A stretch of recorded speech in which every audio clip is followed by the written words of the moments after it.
What's up, everybody? Welcome to the Line Movement NFL show. I'm Dieter Kurtenbach, Peter Overzet, Joe Holka with you here on one of like 4 places in the entire world where you can get NFL content on a Sunday morning. Thank you so much for joining us. We're not going to waste any damn time. They'll tell you how they feel once we start talking about football. Broncos, Patriots. We got a 7.5 point spread for the New England Patriots. We have a 44.5 point total per blitzbet.eu, which is, of course, the website you should be using if you are so inclined to do all of your betting. Let's start with you, Joe Holka. First off, how you doing? Second off, how do you feel about this game? I'm good, man. Let's take a breath for a second. We got time. No, I think that there's plenty of time to, I guess, talk about all the craziness going on in the NFL. I think that this is a spot that I want Pete's take on the betting angle of it first. I just wanted to more just say hi and tell us that we can calm down. It's all going to be okay. We got a lot of people in the chat here that have been here all morning, so they're relaxed. Let's give it back to them. Okay, fair. Okay. I will read the room. We are going to be very calm. We're going to be very subtle, and we're going to go to Peter Overzet for his thoughts on the betting portion of. Yeah, I thought it was really interesting that this opened up at 10 and it has since moved to 8. For the winner take all super contest, we did take the points with the Broncos here plus 10. Now it's at 8. I think that's probably related to Locke for sure being good to go here. They're not going to have Melvin Gordon. They're not going to have Noah Fant. I just don't think the Patriots profile as a team that runs away with games anymore. Like if they get a lead, they're going to sit on it with Cam in the run game. So I like Denver with the points. Even at 8, I realize that's some, you're getting the closing line value side. You're also losing a couple points. So hopefully you're in the super contest where you're locked in at 10. But yeah, give me Broncos with the points. How do you feel about this, Holka, considering that I don't know if New England thought that they ever knew that they were going to play this game this week? Denver's obviously on the same page to a certain degree, but like New England's the belly of the beast here. And we've seen how that could perhaps affect teams. We saw what it did to the Buffalo Bills, at least in part on Tuesday Night Football, because it's the year 2020 and that's a thing that exists. I don't know. Are you wary of this game on the principle of they didn't know if they were going to play or not? I think that's a factor. I just still think it comes down to that, like the Broncos are so depleted, like literally everywhere right now, that I think that New England. Philip Lindsay this week. Yeah, he's tricky because he's coming off of the turf toe, but all the stuff out of Broncos camp this summer was he was the better back. And so the injury is a little bit of the setback. I mean, the real rub here is how much is Royce Freeman used? He profiles as a decent pass catcher. And they're going to be in a negative game script. We got to assume they're going to be down. So it really comes down to how much of this backfield do you think Philip Lindsay gets coming off an injury? If your answer is 75, 80%, he's a great play today, but there is some risk. This is a big game script game because you mentioned it already with the Patriots. They'll just run the ball if they have the lead. That does give the trailing team the opportunity to also run the ball. So I'm not sure if it's going to be like Drew Lock, go 4 wide, and we're just going to slang it for the rest of the game. This might be a double run game, all things considered, which means that 44.5 point total, which looks low by modern 2020 standards, might actually be in play here. We'll see. This is going to be an interesting one. And again, we're just happy we have this game. We didn't think it was going to go down, but it is. So well, at least for now, we'll see. One real quick on this, because the chat and people are freaking out because I guess DraftKings has a display error right now where they're showing New England Denver as postponed. It is not postponed. We are hawking all of the important Twitter accounts. The game is on. I think that's just a DraftKings error. You can play Philip Lindsay comfortable from one perspective. Listen to Overzet, not the person who actually is taking and then delivering money. That's our official stance here. Adam Schefter this morning said that all 12 games are on. Adam Schefter's never been wrong about anything, and I have a good tweet from him that I want to get to a little bit later on in the show. It wasn't funny. He never has funny tweets. This is just an interesting one. Bears. We'll be keeping a track on all that stuff. We'll be watching. Oh, right. Well, we'll have an active corner. Yeah. So fret not those in chat, and anybody that's in chat trying to spread rumors, you will be timed out. So keep it publicly clean, shop the hammer, brother. It's listen. This is where you come for all of your breaking sports news. We know that. We respect it, and we will cherish this responsibility. All right, Bears and Panthers. This is a game I had in my weekly write-up. I don't understand why the Chicago Bears are 1.5 underdogs. I get it. The 4-1 is fairly fraudulent, but they're still 4-1. And the Carolina Panthers have won 3 straight games. And so you can say, hey, they're back. They're ready to rumble. They were tanking this season. They've won 3 straight games. Have we just completely flipped the script on them? I don't get this this line at all. Can someone explain to me why the Panthers are favored? And we'll start with you, Peter Overzet.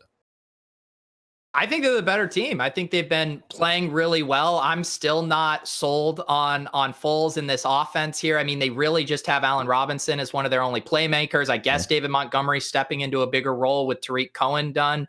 He's going to be very chalky in DFS, by the way. Not my favorite of the running back chalk plays. But yeah, this game, it profiles as a game that's going to be a bit of a slog, slowed down here. I guess this was a stay away for us in the winner take all super contest, but I guess that line doesn't seem outlandish to me. Okay. I get that. I get that staying it away, but I think that by the end of the day, we're going to be wondering, like, really, we were that down on the Bears? Joe Holka, talk to me about the Carolina offense, because they got some playmakers. We know who the Bears have. They have like two guys, maybe. The Panthers, they can spread it around a little bit there with more, and with they got players, is what I'm saying. How do you feel about the backfield today? How do you feel about the wide receiver core? Yeah, another week without Christian McCaffrey. Mike Davis going to be the chalk again on DraftKings, all the way up to 7K now, but he's still pretty underpriced. I think one thing from this offense, just as a whole, that we need to keep an eye on is that Teddy Bridgewater's not been a quarterback that does very well under pressure. This D line for the Bears, I think, is one of the best in the league overall. So I think that they're going to get a little bit more creative on how they're using Khalil Mack and how they've, I guess, in general, trying to get to Teddy and make him make quick decisions. I think it could end up just leading to more for Mike Davis in the backfield. So that's possible. I think Robbie Anderson at 6,300 is a little bit outside of, I guess, my range I'm willing to spend on a guy. I don't know. This game, I think in theory has a lot of pieces of it overall. But like Pete said, I think it has the potential to kind of be like a slow plodding game a little bit. I think the running backs are the ones that I'm focused on both sides. David Montgomery more just because he's pretty underpriced relative to the role without Tariq Cohen getting involved in the passing game a little bit more. But overall, this doesn't feel like a game where there's going to be a ton of points. So not a stacking game for me, but there's pieces for sure. How do you feel about the 45.5 point total that we're seeing on blitzbet.eu, Joe? Are you I think it's about right on. Yeah, no, I Yeah. think it's about right. I think there's some other games that definitely set up better for points, but like you said, like Vegas is kind of on it as being a lower scoring game anyway. So I think that I think we did the right thing, Pete, by just overall this is kind of a stay away from a betting perspective. From a DFS, there's pieces. That's about it. Yeah. All right. We'll move on. We'll talk about a game that could be a little more interesting. And 46.5 points is the total. The Baltimore Ravens are 9.5 point favorites going to Philadelphia and playing the Eagles. Joe, is Carson Wentz at all playable in any format of any fantasy game ever? Not for me, not this week. He's very cheap, but there's some better options down there. This is one that I think, I guess the more important conversation is what do you think about the health for Lamar Jackson? Only 2 rushing attempts last week is something that everyone's been talking about all week on Twitter. So if you're, I guess, on the side of we're overblowing that whole scenario, maybe Lamar becomes a decent tournament option. I think that this is a game that's very lopsided overall in Baltimore's favor, but the line kind of impacts that anyway. So I don't know if this is really a strong betting opportunity. Minus that 10.5 is what I'm seeing at BlitzBet right now. So I think that's one that a little bit scary. I don't think this Philly team is very good. I don't see a lot of plays in this game overall. Do you, Pete? No, I mean, I like the Ravens side. I like Lamar double stack with Andrews and Marquise Brown. Those guys always in play to pop off. I think one thing that is interesting is we have seen a lot of line movement. Again, we got this one in the super contest at 7.5. Ravens now up to 9.5. I think that makes sense. Brandon Thorne has the Eagles of having one of the worst O-line, D-line mismatches this week. They're not getting Alshon Jeffrey and Deshaun Jackson back like they were expecting. So they're left here rolling out, Zach Ertz, who's averaging sub 2 yards per target the past few games, and Travis Fulgham, who I'm still trying to confirm who he is. So I don't love this spot for the Eagles, but for DFS, I'm playing some Lamar teams. Interesting. That will be fun for you and not at all stressful because he's not a stressful quarterback in fantasy in the least bit. Let's get to Bengals and Colts because it's a 7.5 point spread on BlitzBet, at least as I'm seeing it now. We'll see if that's changed at all in the last minute. The Colts, are they secret trash? Like, I don't know. Joe, we talked to Matt LaMarca on Tuesday, and he's still in on the Colts. I don't know how he is still so gung-ho about them. He thought they were going to be the best team in the NFL this year. They are clearly not the best team in the NFL this year. But they're 7.5 point favorites against a Bengals team that, as I said before the season started, is trying to get Joe Burrow killed. They're going to go full David Carr on this guy, and it's really quite sad when you mention it out loud. Total in this game is 45.5. We're getting some normal totals again, which I appreciate. Let's start with you, Pete. Who are you playing in this game? We'll get to the betting stuff later. Who are you playing in this game? Yeah, this isn't one of those games you stack up or anything, but there's some one-off pieces that have found their way into my lineup. For those of you guys on DraftKings, I've been punting it off a lot with the Bengals defense at the near stone min there. Just we know it's a highly variant position there. And so I like going cheap. And I don't think all that much about Phillip Rivers and the Colts right now. Not a ton of great weapons. That said, if you aren't playing the Bengals D in lineups, I do like Jonathan Taylor. I think he's going to fly a little bit under the radar. Basically, right now, we're seeing a concentration of chalk around Derrick Henry, Mike Davis, David Montgomery, and who's the fourth guy I'm forgetting, Joe? There's one more. Sorry, what were you saying? Running backs. Running backs that are going to be chalky here. But yeah. That's not your forte. I got it. Yeah. So it's Montgomery, Davis, Gaskin, you could probably throw in there maybe at the cheaper Henry, end. But yeah, you hit on the guys. Derrick Henry, and that's Henry. the other one. Yeah, What has happened to the running back position? Well, yeah, Dalvin Cook's out. McCaffrey's out. No Chargers on the slate. Nobody's chalk on the Vikings backup, Madison? That's the one I was forgetting. Okay, thank you. Look at this guy. I have him in none of my lineups, so I just forgot. Is that true? It is true. I made 5 lineups and Madison is not in any of them. This is why Kurtenbach wins all the contests. No. Hey, you know I like to get contrarian with these. But anyways, what I was saying is Jonathan Taylor is going to fly under the radar at the running back position. The Jordan Wilkins thing is what to monitor. He was not involved last week. It's been unclear if he's going to play. We can check on that in 15 minutes. I kind of hope he does play. And then the ownership is still relatively suppressed on Jonathan Taylor. Joe, is there anything that you can do to get a Bengal in your lineup?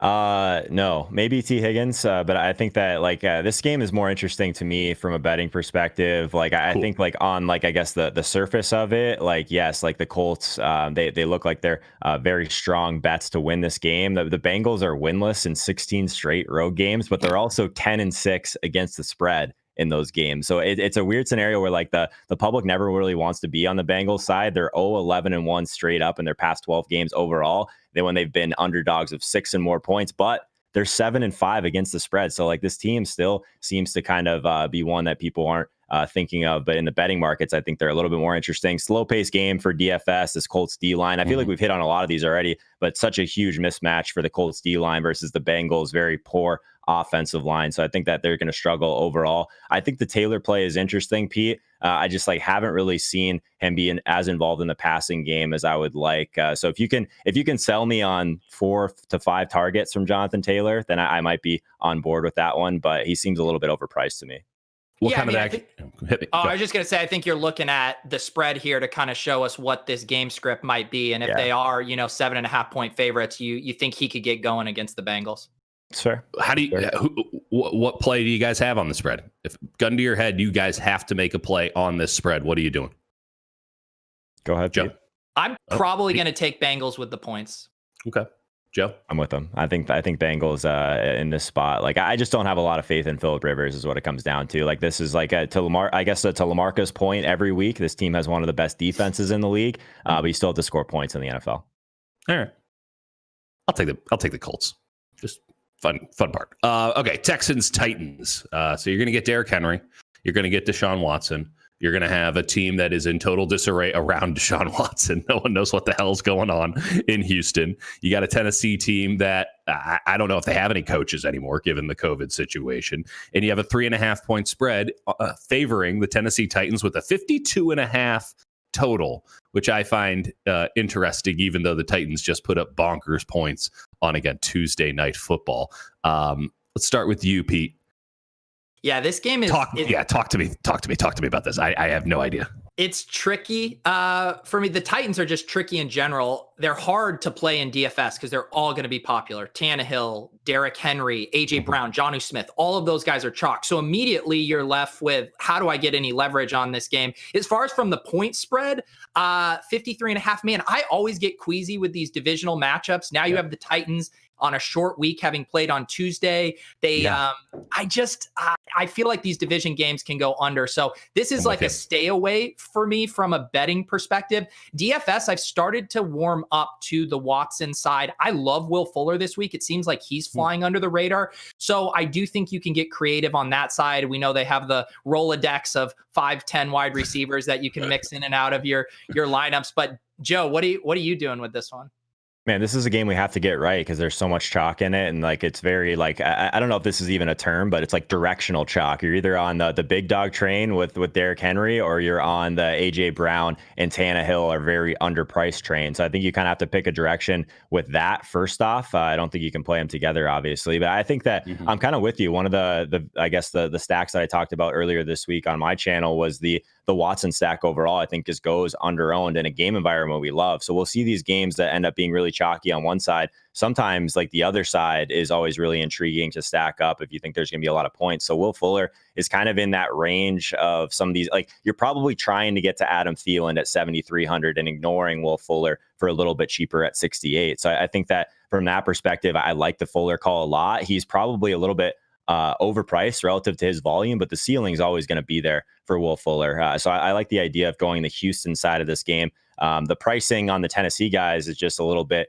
I guess, lower than it should be on a guy like AJ Brown, just because, like Pete said, like this game on Tuesday, we didn't have the pricing, I guess, the shift that we normally see from a guy that sees that type of volume finally fully back and fully healthy. So I think AJ Brown and Tannehill are going to be just staples of cash game lineups, I would imagine, this week.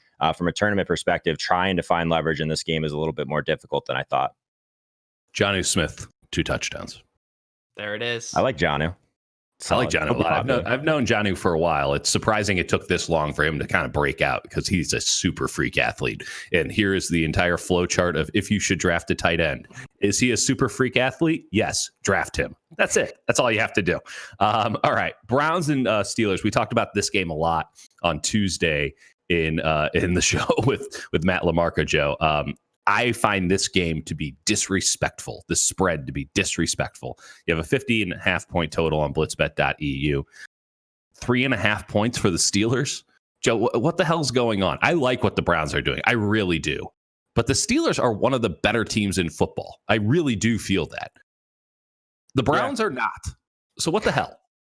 Well, if the Browns want people to believe that they are, like, this is a game that would be like a nice stamp of approval of one that would make them the real deal in my eyes. I think they've done some good things this year. I'm with you that I think that the Steelers, I expected this line to be a little bit more drastic, but the Browns are 4-1, man. How crazy is that? They're getting, I mean, no one's really talking about them in DFS either because the Steelers defense has been so strong. We saw what happened with Miles Sanders last week. He scores 2 touchdowns, has 1 long run, does nothing else with the rest of his touches the rest of the game. So I would imagine Pete and Leone are going to talk me into playing some Kareem Hunt today. And I think the volume is there. So I might be on board with that, actually, in terms of being one of the better tournament plays on the board. I'll tee this one up for you, Pete. Chase Claypool. A lot of people, is it touchdown chasing after his 4 touchdown eruption last week? Or now that Deontay Johnson is out, 5,200, talented, underpriced? What side are you on? Yeah, this one's interesting. Like you mentioned, Chase Claypool is going to be the only guy in this game that's going to be over 10% owned. You can basically choose any other play you want and you'll be good to go. I'm not going to play Chase Claypool as a one-off. He's going to be popular. I think if you want to double stack Ben with Claypool and Juju or Claypool and Ebron, I think you can do it. You bring it back with Hunt or Odell. Both those guys are going to be low owned. I think you can get away with that. Yeah, I am interested in Kareem Hunt. He was on the injury report earlier in the week. He's off of it now. We know his role is so good. Last week, carried the ball 20 times, 4 targets. So yeah, I think Kareem Hunt is one of the top tournament plays there. And I like this game. You know, I think in our heads, we think of Steelers, Browns as these slogs, low 40 totals. But this one now, the pieces are different. They're playing up tempo, lots of exciting weapons in the game. I like this game. Is this a sneaky Baker Mayfield spot? I know the Steelers defense is really good, but Kevin Stefanski offense is going to roll him out a lot. He seems incapable of actually throwing the ball from the pocket. So rollouts might be a good idea in general. He has the weapons on the outside. There will be a run game. I don't know the price right now. You'll have to educate me on that. But could this be a sneaky Baker Mayfield spot in DFS? Joe? I don't think so. I guess he's been battling through a chest injury also. It's a really weird game, and Pete kind of hit on it. Like, there's no one that's going to be really that popular outside of Chase Claypool in it. So, like, trying to find pieces of this, I think will be interesting. I think Juju Smith-Schuster is really interesting at 6,600. If you are going to attack this Cleveland defense and attacking them like kind of in the slot on the interior is where they've kind of been had. So I think that's one that he's 6,600. He's a little bit pricier than I would like to see. But yeah, I think there'll be some people out there that want to run out Big Ben stacks overall. The Baker side of it is a tougher sell for me. I think Kareem Hunt is my favorite play on that side. Yeah, and one other thing, just maybe why I haven't gravitated to the Baker stacks is Landry's been on the injury report all week. He's dealing with both a rib and a knee thing. Odell was out earlier this week with a sickness. We never heard what that was. I actually, of the pass catchers, Austin Hooper is a guy that I've started to play a little bit as a one-off in my lineups. He actually led the team in air yards last week. So his role is growing in this offense. And man, tight end's always so gross that I like punting it off. And he fits the bill there at the $3,900 price tag. All right. Fair enough. I like that Hooper play. I like it a lot, but I like all tight ends. So that's, you knew that was coming. Washington football team and New York Giants. Speaking of gross, we got this game. Giants are 2.5-point favorites. The total's 43.5. And we'll start with you, Pete. Could you play anybody in this game? How big of a masochist are you? Well, it's funny you say this because, we're going to hop off this call and build some lineups with Leone here for our tilt space. We will be going live at 6:30 p.m. Eastern tonight. He has sent over some Daniel Jones lineups, and apparently Joe has not seen the screenshots of those yet. This game, it's a little gross on paper, but I do see the potential with some of these cheap pieces. I like Darius Slayton a lot. And talk about punt tight ends. If you want to plug your nose and play Logan Thomas again at 3,300, I think you can. But Joe is so disgusted. I'll let him talk because he seems to have more of a visceral reaction to this. A broken man. You broke him, bro. Like I guess I get it. Like if there's a team that can be beat deep, it's Washington, 32nd in the league at defending the deep ball. So maybe we get some Slayton stacks with Danny Dimes. He'll give us a little bit on the ground. I get that, but also like one of the worst quarterbacks in the league by far at kind of dealing with pressure. Washington's going to bring the heat. I think part of the reason that they've been susceptible to the deep ball is no one throws deep on them because there's no time. There's no time for these guys to get down the field. So I have some issues with that for sure. I think that if we are going to do it, Terry McLaurin's still a great play. He's someone that like just drastically underpriced if you look past his quarterback play, I guess, on that side of it. So his weighted opportunity is something I talk about a lot, basically an air yard. So is he getting deep targets? Is he getting a large majority of the targets on his team is basically what that is showing us. 0.7 weighted opportunity, the only guy on the slate with a higher weighted opportunity, Adam Thielen, and he's 5,700 on DraftKings. So I can get on board with Terry McLaurin. You guys are going to have to talk me into the Danny Dimes side of it a little bit. One other guy I want to mention here, and earlier this week, and the reason I'm framing it in this way is like Myles Gaskin is a guy I was wanting to play as a cheap running back that had kind of a bell cow workload. His ownership is steaming hard late Saturday and into today. So I think he's going to be more owned than we anticipated. Devonta Freeman is a similar type of play at 4,900. He had 20 touches, 17 carries, 3 targets last week. That's a bell cow workload. And I'm not scared of the Washington defense here. So if you are needing to save money in lineups where you like paying up for wide receivers like I do, I'm giving you the Pete stamp of approval on Devonta Freeman here. That's a sad stamp of approval. Do you do it with gusto, or is it more of a like resentful turning away? I guess I'll do this stamp, because you're right. Everything you just said is correct. You did not mention how many yards he got. Yeah, I just don't worry about it. I love myself some of these high-priced wide receivers who can hit a ceiling game, and I love chasing these running backs in the mid-5s that have access to a ceiling because they're going to get 20 touches. So yeah. I'm getting a low price point for a lot of touches. I know Joe doesn't love going there always, but I don't mind it. I'll say this, man, like we're a good balance, the three of us, because I think collectively we can find our way into some good tournament teams, because I can bring you guys back down to reality, but you guys can also get me out of my comfort zone for sure. So it is a good balance. There's a reason that things have been going well for us. So I rip on you, Pete, but I don't hate the idea behind it. I guess I need to look at it deeper, I think. Anybody want any action on 2.5 points for the Giants here? Anyone? I'm not betting this game. Yeah, no. So gross. Yeah, I would love to see how many people are and how many of those people showed up in a Danny Dimes jersey. All right, Lions and the Jaguars. The Jaguars are using a kicker who's never attempted a field goal in a game at any juncture in his life.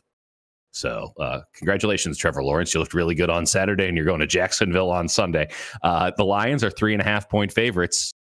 Feels like 3 points might be an operative number in this game, considering, again, guy has never attempted a field goal ever. He does kick. Like, he's a professional NFL kicker. He's a kickoff specialist. So if you need it to go into the end zone somewhere, he can make that happen. Total's 52.5. Again, first-time kicker on field goals. Talk to me about the DFS side of this, because this is a big gross game to bet against the spread. Let's start with you, Joe. Man, I've dug pretty deep in this game because it's a really important game for DFS. I did not know about the kickers, so that's great information. That changes everything. I think that overall, this is one that you're going to have to get right as well. Like we talked about the Minnesota and Atlanta game. We talked a little bit about, I guess, some of the what's the main shock game that we talked about before. I can't remember exactly what it was, but it's escaping me right now. Tennessee, Houston. Houston. Yeah. So those are the two games. This is like the third one. Those are like the ones that are going to be really popular in game stacks. But I think there's paths to this one in particular failing. One of the things that I keep kind of coming back to throughout the week, our friends at Sports Info Solutions sent me a bunch of great stats on how Minshew really struggles against man coverage. Who plays man coverage more than any team in the league? It's the Lions, right? So his yards per attempt, his completion percentage, all way, way down. So I think for a guy like Stafford, guys like Galladay, they're going to be extremely popular. For them to really hit their ceiling, we need Minshew to kind of do his part on the other side. So that's my biggest concern. I think that if you are bullish on this game overall, it's going to be trying to find another weapon outside of Galladay to stack with Stafford. So do you have a preference there, Pete, on like the Marvin Jones versus Hawkinson debacle? Yeah, it's funny you say that because I've built a couple teams where I've played those guys with like a Shenault and I've split the difference. I did Hawkinson in one and Marvin Jones on the other. I think they're similar price, similar ceilings, and similarly low owned. So I think both of those guys are in play. Just a news and notes thing here. So DJ Chark is going to be active, as well as linebacker Miles Jack and cornerback CJ Henderson. They're still going to be without their edge rusher Josh Allen and their other cornerback DJ Hayden. The interesting thing about Chark, he was limited all week with this ankle injury. And some of the reports I was reading sounded like he was a true game time decision. So I don't think you can use him in DFS, but I kind of love it for Shenault. And everyone knows I'm the biggest Shenault stan. So you got to, help me separate my biases here. But if he's in the decoy type role, I mean, Shenault was up to 8 targets last week. His role keeps growing. As Joe mentioned, we like this game. And I haven't seen his ownership getting too out of hand. So I love Shenault in this game. Plus, you can use him in the run game a little bit, which is a nice little thing. Not that they ever would, because it's Jay Gruden, but you could in theory. Anyone got any 3.5-point action here? I think it's an interesting dynamic because like Matt Patricia is probably playing for his job at this point, right? So I don't know. I think that this is one that was a little bit more of a stay away for me from a betting perspective. I think that this is one that like very clearly could go one of two directions. I think it could end up being a little bit gross if like we don't get much from Jacksonville. But I also think that the game environment overall in terms of pace and that stuff should be strong if the Lions can get out ahead. Feeling pretty good about the under in this one. 52.5 seems a little too spicy. And if Matt Patricia's coaching for his job, you'd imagine that the defense, tries or not. Maybe the exact opposite. I've seen teams try to throw a game in real time. It's pretty impressive. They're really bad at defense in those games. Falcons and Vikings, 3.5 points for the Vikings. The total on BlitzBet was 52.5. I don't think you can bet it right now. I don't know. Too much action. People love BlitzBet too much. Atlanta is bad. They do not have a head coach or a GM right now. Matt Ryan is Julio Jones has not been walking all that well for several years now. And the Vikings, listen, they're not like, they don't have a good record, but they have to have some mojo off of last week and the week before that when they've been able to put up some good points and play some decent football. They lost to the Seahawks last week, but they didn't look incompetent. They looked incompetent early in the season. So I'm in on the Vikings on this one. I'd probably play the over just because the Falcons can still score. They still have the offensive talent. But Pete, how are you feeling about DFS options from this game? Yeah, this is going to be a fairly popular game. A couple pieces are going to see a ton of ownership. The aforementioned Alexander Madison, who I somehow forgot, is going to be one of the highest owned plays on the slate. Style, man, not your brand. It's not my style. Again, he's a good play. He's gonna get 20 touches. I'm not telling you not to play him. I'm trying to get first place in these tournaments, so I'm trying to take different angles. But he's a great play at 7,200. Adam Thielen is also going to be really popular. Mm-hmm. I feel like if I wanted to attack this pass game, I'm probably going to play Cousins with Justin Jefferson at lower ownership and a cheaper price tag, and then I'm probably just going to punt it off at tight end with Irv Smith at 2,500, who's going to be fairly popular as well. But at 2,500, the thesis is the other things it allows you to do with your lineup. On the other side, I mean, Julio Jones, this is a bizarre thing. So he was not practicing this week. Then all of a sudden, he's off the injury report. And normally, when Julio is off the injury report, it's just like all systems go. I was reading into more detail about it. I think it's a little bit more complicated this time around with this hamstring injury and the chance for re-aggravation. So I don't know what to do with Julio, Joe. I mean, can you play him? He's pretty cheap. Man, when was the last time we saw Julio this cheap? That's a scary thing. I don't know. Like, I haven't really thought much about Julio this entire week, because I didn't think it was even like a question that he was going to be in there. Like, is it possible he goes in there and as a decoy? Maybe. I think there's going to be some people, since we did get this news early enough, that are going to talk themselves into Julio as like this contrarian option in this game that we do like overall from a game environment perspective. I still pretty drastically favor getting up to Adam Thielen for 500 more, but that's the popular route. You mentioned Irv Smith at 2,500. He was like the guy from the very start of the week that stood out as like the clear pay down option at a position that's like really hard to project overall. So I'm on board with Irv Smith. Justin Jefferson might be the kind of forgotten guy at the 6K range is interesting.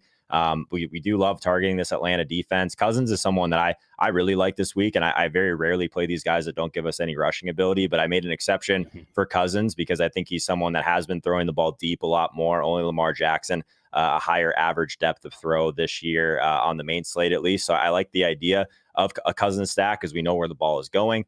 Easy bring back on the other side with either Calvin Ridley or I guess Julio Jones now, man. It's a game where I think that if you go the Madison route, you'll be, in line with a lot of other people. But I think stacking up the pass catchers is something that, overstacking it for Cousins to truly get there, I think that would be the play.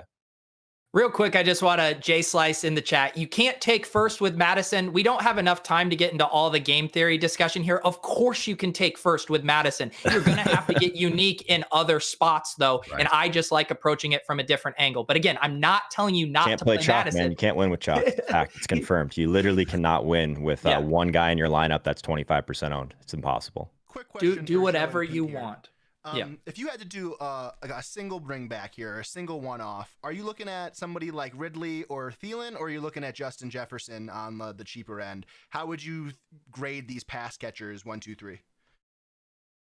When you said that, if I was looking to play anyone in this game, the two names I wrote down were Ridley and Jefferson. It's just hard to fit those guys in as just kind of a 2-off correlation just because they're so pricey. But those are the guys that I think have the ceiling, the ownership, and the price combination to really pay off.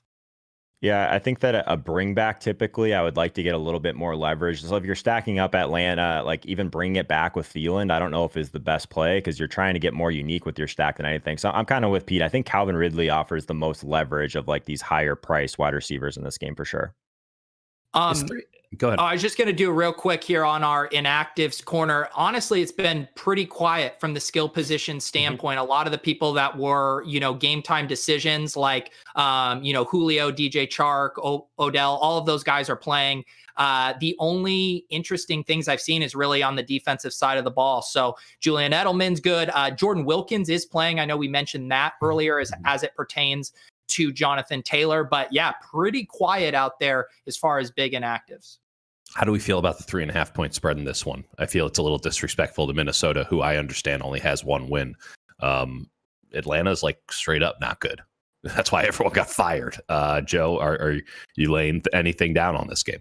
This is one that Leone and I were on the other side of this week. I think that it's really close overall, but Lamarca brought it up on the Tuesday bets against the spread show that teams are basically getting around 2 points against the spread right now for being at home in obviously no fan environment in Minnesota. So yeah, I'm on the Minnesota side just because I think that they're a little bit better than their record indicates. I think their defense has turned it around a little bit. And I'm just not a big fan overall of this Atlanta team. So I think that it's kind of a little bit disrespectful in favor of the Vikings on this spot. So that would be the side that I'm on pretty significantly. If you're in on the Minnesota defense, and I think you have good reason to be in on the Minnesota defense, are you also in on the under here? Because Atlanta at some point has to stop scoring the way that they've been scoring. Like I understand that on principle, they have to score like this to try to win games, but they're not winning games. And at a certain point, they're going to run up against somebody who can stop them from scoring. Is Minnesota that team? And if so, are you playing the under? I struggle personally with these games with the really high over-unders because pretty clearly, like, this is a spot where I think there's going to be points. I'd be on the other side of that one. I think that I'd be a stay away because it scares me to lay that much in terms of the amount of points overall. But I think that even both, like, I think the Minnesota defense at 2,300 is my favorite cheap option. We talk about this in fantasy and kind of those circles. It doesn't matter if there's points scored against. We're looking for passing attempts on the other side. We're looking for turnovers, that sort of thing. So is there another defense, Pete, that you like all the way down there? 2,300 was the one I was on for Minnesota. The Bengals, I've been playing them at 2,100. And then if you move up and you can afford it, I like the Panthers and Dolphins, both in the mid-tier. All right. Let's talk about the Dolphins. They're playing the Jets, and they're 8. Is that 8? Is that 8.5 points for the Miami Dolphins, the juggernaut from South Beach? 46.5 point total. God, the Jets suck. Joe Flacco's the quarterback. Every week I come on and say, don't bet the Jets, don't bet the Jets. And then people still bet the Jets. And then people are sad. And I go, welcome to my world. This is how I live every day. I don't even care about the Jets. I'm just sad. Don't bet the Jets here. The Dolphins are competent. Incompetency is the name of the game when you're playing the Jets. Are you a more competent team? Congratulations. You not only win, but you also cover. Talk to me about the DFS side of things, because we cannot talk about the betting side of things. If you're taking the 8.5 points, just go, just leave.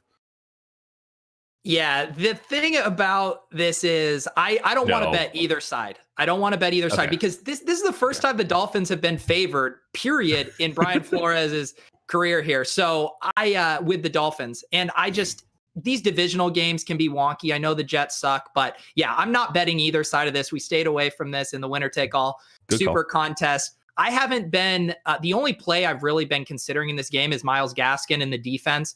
Joe, have you messed around at all with the Dolphins pass catchers? I know there's some love for Ryan Fitzpatrick this week.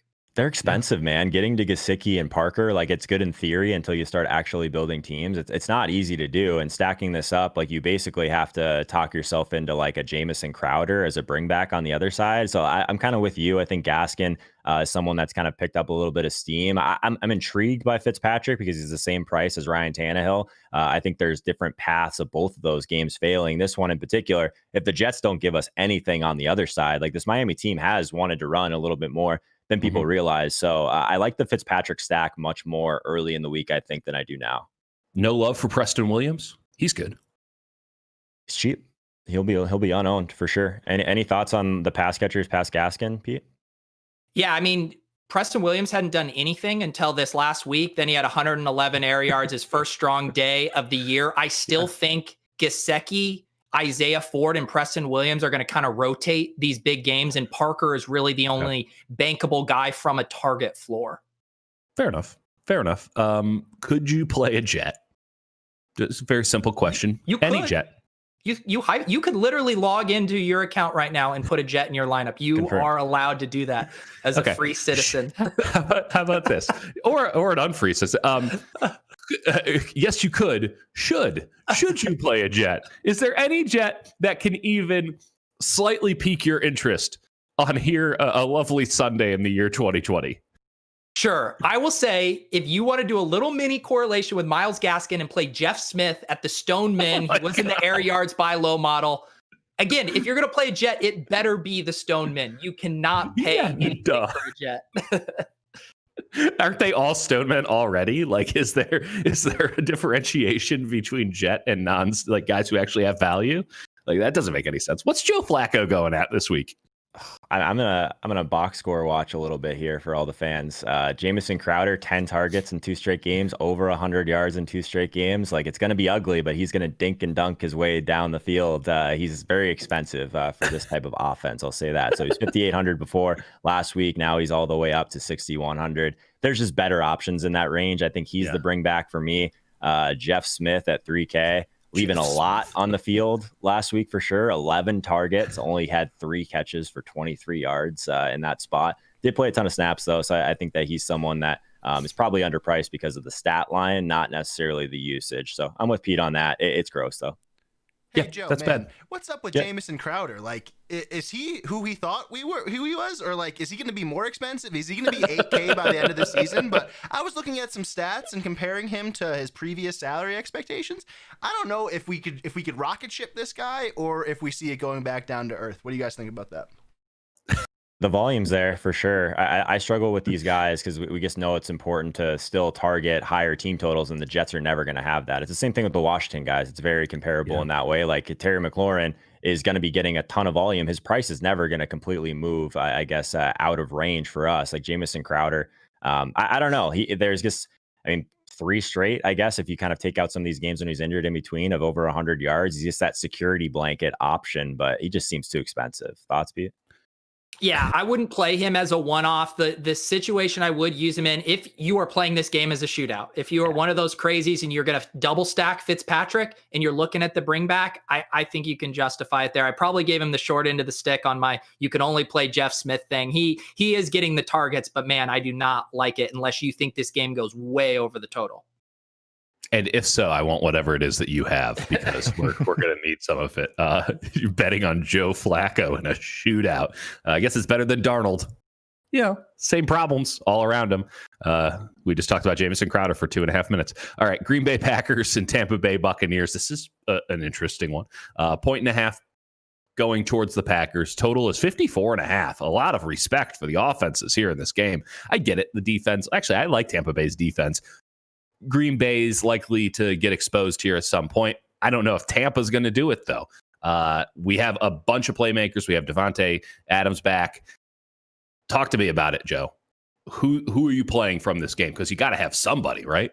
I kind of like this game just because it's one of the 2 games in the afternoon. So it's nice to have that late swap equity in DFS. I'll say this, though. We talked a lot about Angry Tom over the years. Angry Aaron Rodgers is something that I'm definitely interested in being in on. Like, he's someone that just has played so conservatively over the last couple of years. But this year, he's throwing more deep balls than any quarterback in the league. If you just look, I guess, the percentage that the Packers have thrown, 19% of their passes have traveled 20 plus yards. And I guess in a relatively small sample, but even dating back to last year, the Bucs were allowing a ton of yards deep as well, but they do get a ton of pressure. So I don't know. I'm kind of intrigued by Rodgers in this spot. I think Aaron Jones, no one's going to play him against this Tampa Bay defense. He's pretty expensive. He's in that range of Madison and Derrick Henry, where I think a lot of the ownership will go that direction. My biggest question, and the one that I'm hoping Pete has an answer for me, can we play Chris Godwin at 6,400 on the Tampa Bay side? That seems like a pretty nice price point for him.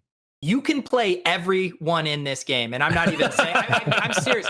Something weird is going on. This is the highest over-under total on the week at 55. There's only one guy in this game projected for more than 10 percentage points of ownership, and that's Devonta Adams. I know they're expensive. I've tried building my Brady and Rodgers stacks. You do get squeezed quickly, but if you like some of these cheaper plays and can build around this game, I absolutely love it. Godwin and Aaron Jones are my 2 favorite plays in this game, but I love Robert Tonyan at tight end. I like Ronald Jones. Leonard Fournette is going to be very limited. He's a game time decision. Even if he does play, I don't think he gets many touches, and Ronald Jones has been running really well. So you're telling me a game with a ton of points that's going to be low owned for DFS? That's what we dream of, boys. Okay. Can you play Gronk? I prefer playing Brait if I'm going to punt it off at tight end. I don't like Gronk. He's 4,400, man. Like, we literally have Irv Smith, like a more athletic, I guess, early in his career guy in a better game. I can't spend 4,400 on Gronk. I refuse. Just talked me into a Jets tight end, and we're talking me out of Gronk. I get it. He is a shell of his former self. He's more of like a 4th tight end option on his own team than anything else. But you said we could play everybody. That includes Gronk. Just throwing that out there, Pete. You did trap me in the web of my own words. You could play everyone but Gronk. Gronk. I'll tell you that. I was even messing with lineups. I was like, can I play Scotty Miller? I think I can maybe play Scotty Miller. MVS, 4,600. I think MVS can play too. No, I do think this is a fire the cannons kind of game. If this game was super chalky, then there's risk. But for tournaments, this is a nice spot. Well, what does that say to you about the total, right? It's the high, as you mentioned, 54.5, like highest on the board. And yet we're not getting anything. They spread it around, both of these teams. Don't get me wrong. But like, I don't know. Is this a sneaky, like, should you just play the under based on DFS? People who spend a lot of time looking into this stuff aren't that high on any of the individual players. Like, this might be an underplay just because a different market, Sharp, said that this is an underplay. I don't know, man. It's a scary, like, again, these ones where it feels like a great game environment for fantasy, but then you look at it from like an over-under perspective, and you're not really getting any value there from my perspective on it. So that's what we're looking at. I think one thing that I was looking at a little bit, the Buccaneers have only covered in one of their past 10 home games. They're 1-7-2 against the spread. So I'm just going to keep fading the Bucs, I think, in the betting markets. The Packers on the other side, they've been really strong, at least in recent memory. 4-0 against the spread this year. Only team that is covered in every game they've played through 5 weeks. So, Joe, do you know that we took the Packers as the pick 'em in the Super Contest? Perfect. I think that's a great play by you guys.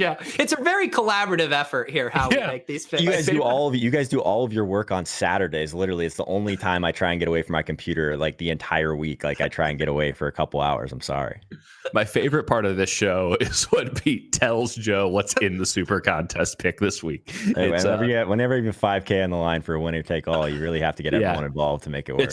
It's really wonderful. It's really wonderful. You guys have such a great relationship. I just aspire to be you guys one day. Rams and 49ers. I'm well on the record that if you don't take the Rams here, you don't know what you're doing. Garoppolo's one issue is pressure up the middle. They can't block anybody up the middle, and they're playing Aaron Donald. It's really quite that simple.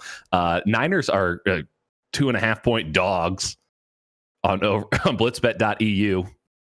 Blitzbet, a lot of respect for the Niners here. The total's 51.5. Maybe the Rams get that all by themselves against this 49ers defense, which has been doo-doo this year. I'm out on the Niners. I could have told you all last year and even the year before.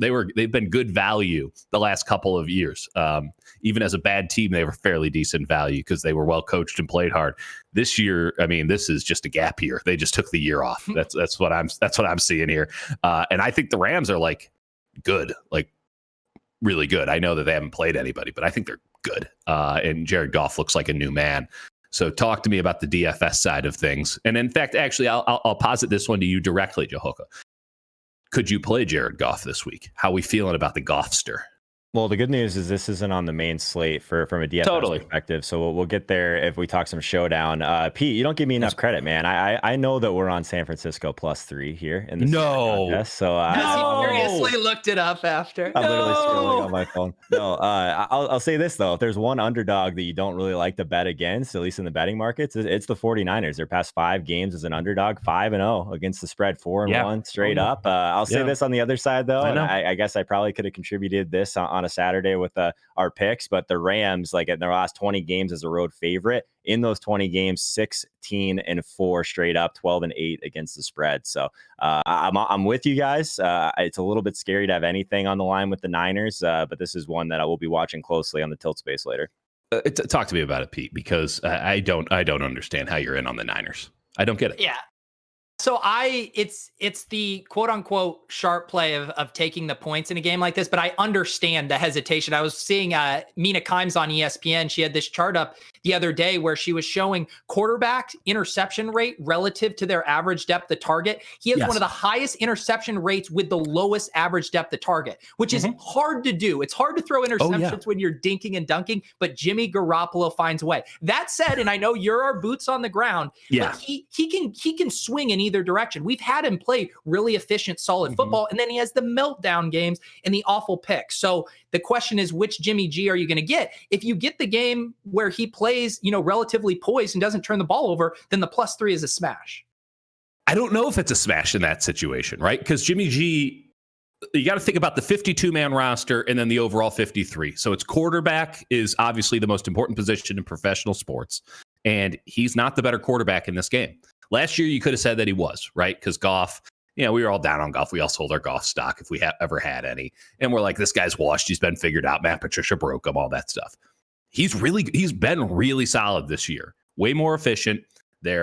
He's getting out a little bit more in the pocket. They figured out a way to fight the 6-by-1 fronts that they were facing.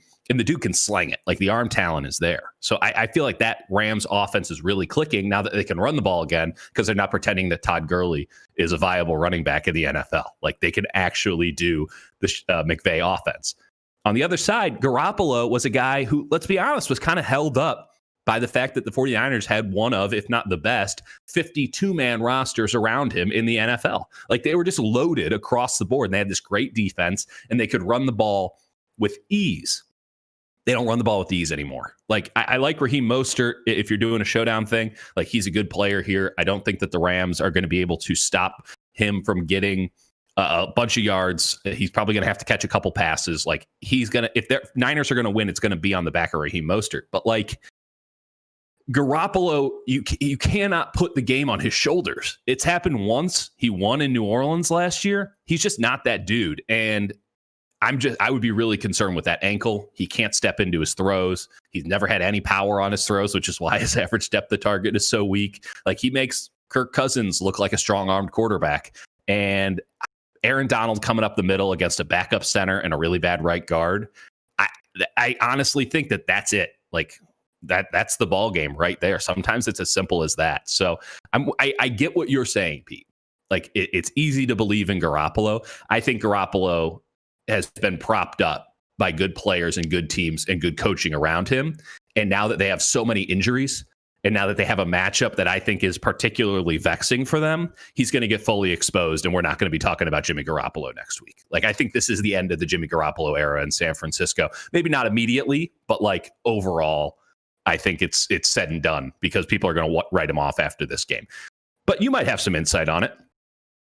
No, I think you just set the stage. The stakes are high for tonight if this is the make or break game for Jimmy. I did want to pass around over some interesting things. I just saw a tweet here about notable movement for implied team totals. Mm-hmm. So both the Vikings and Falcons and Texans and Titans implied team totals have started to drop, each of them down a couple points. Do you know who's up? Both the Packers and Buccaneers. Packers up from 26.5 to 28. Buccaneers up from 25 to 26.5. So the late line money does like this game as much as I do.